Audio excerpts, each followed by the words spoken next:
سلام، من بهنامم. اینجا دکتر ریشه. تو این ویدیو میخوام بهتون بگم بهترین زمان و نحوه استفاده از روغن ریشه اینتنس چجوریه. درب روغن ریشه اینتنس رو که باز میکنید یه قطره چکونی داره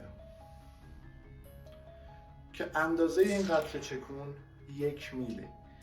1 میل باید استفاده روزانه شما از روغن ریشه اینتنس باشه. سایز این شیشه 30 میله. روزی 1 میل دقیقا برای 1 ماهتون کفایت میکنه.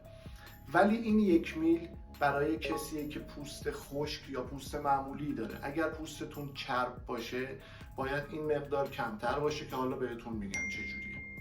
بهترین زمان استفاده از روغن ریشه اینتنس بلا فاصله بعد از حمومه، وقتی که پوستتون یا ریشتون نم داشته باشه، نه زمانی که کامل خیسه. میدونی واسه چی؟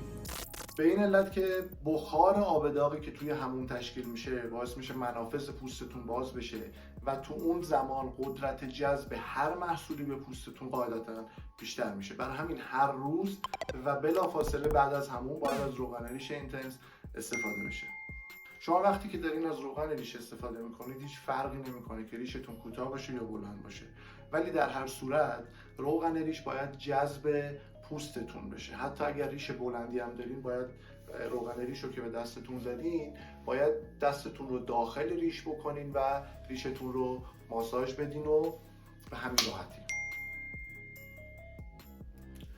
این 1 میل روغن ریشه اینتنسه. کف دستتون میریزین، دست رو به هم ماساژ میدین و به مدت 3-4 دقیقه پوست زیر ریشتون رو با این روغن به آرومی باید ماساژ بدین. خیلی خیلی آروم، خیلی خیلی آروم، چون اگر بخواید به سرعت این کارو بکنید ریشتون میشکنه و دچار موخوره میشه.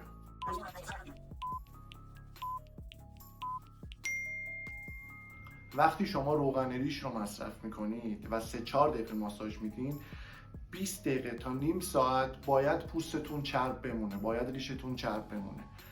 اگر کمتر از این تایم شد و پوستتون خشک شد، ریشتون خشک شد، یعنی اون مقداری که مصرف میکنید برای شما کمه. و اگر بیشتر شد یعنی ریشتون 1 ساعت چرب بود، یعنی اون 1 میل برای شما زیاده و خودتون از روز بعد که استفاده میکنید تجربی میتونید این 1 میل رو کم بکنید. مثلا برای کسایی که پوستشون خیلی چربه روزی نیم میل کفایت میکنه، یعنی اون چربی روغن ریش باید تو 20 دقیقه تا نیم ساعت جذب پوستتون بشه.